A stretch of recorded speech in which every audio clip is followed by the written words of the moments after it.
قالوا بكرة عيد الحب واليوم عيدنا الجمعة، نحن احتفلنا وانتهينا. ما عندهم مناهج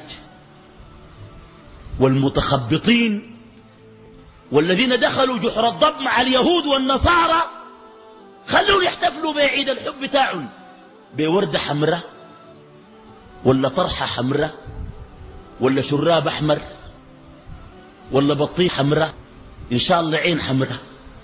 الماء عنده كله يبقى عينه حمراء. قال عيد الحب، قال عيد الحب، ومحلات والجادين، ويقول لك تسوق المرأة في عيد الحب. تسوق وين؟ تسوق المرأة قال في عيد الحب، قال تمشي تشتري لها هدية. قال انت مطموس الزمن ده كله تجيب لها هدية؟ هدية في عيد الحب؟ الأمة عندها خصوصية ثقافية وخصوصية حضارية. نعم، وجد النبي صلى الله عليه وسلم التوراة بيد عمر رضي الله عنه فغضب وقال أمتهوكون فيها يا ابن الخطاب؟ والذي نفسي بيده لو كان موسى بن عمران حيا ما وسعه إلا اتباعي. أن نتبع نحن الأمة الوسط سفاسفة وسخافات، الأمم المنحطة، الأمم التي لا تعرف من الحب إلا الجنس والجسد.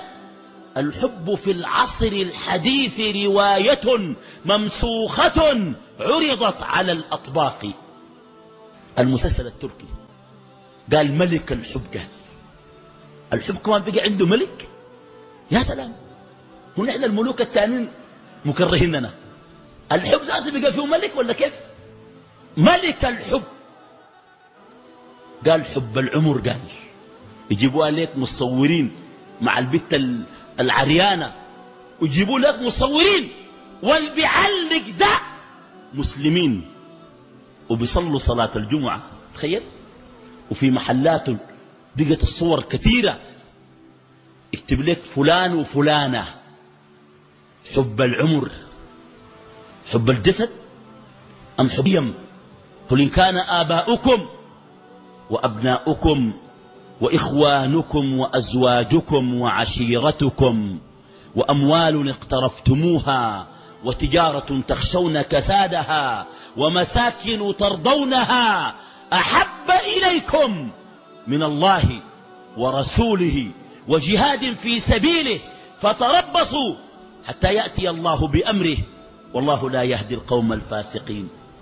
حب العمر، حب الانغماس في الشهوات، لأنهم ما ذاقوا حب الله وما ذاقوا حب رسول الله صلى الله عليه وسلم. لا يؤمن أحدكم حتى أكون أحب إليه من نفسه وولده ووالده وماله والناس أجمعين.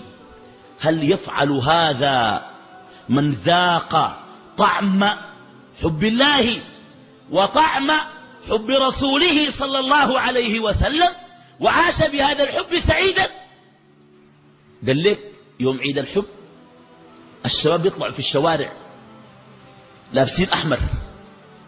قال لكم منه الكفار؟ تتابعوا الكفار؟ ولو دخلوا جحر ضب خرب لدخلتموه؟ تدخلوا مع الكفار حتى جحر الضب الخرب؟ ما قيمة هذه المسألة؟ عشان قسيس يعملوا عيد اسمه عيد عديد، عيد كل يوم 14 من شهر فبراير شهر 2، وهو عيد مرتبط بآلهة الإغريق واليونان الوثنية. كان الشباب اليوناني فيه يأتون ويجتمعون بطقوس، ينظرون في وجوه البنات ويضحكون مع البنات الحسان ويرتكبون الفواحش. ولما جاءت النصرانية وعجزت أن تصادم المجتمعات وأن تغير ذلك، أقرت هذا العيد وأسمته باسم قسيس من القساوسة. ما في عيد اسمه عيد الحب.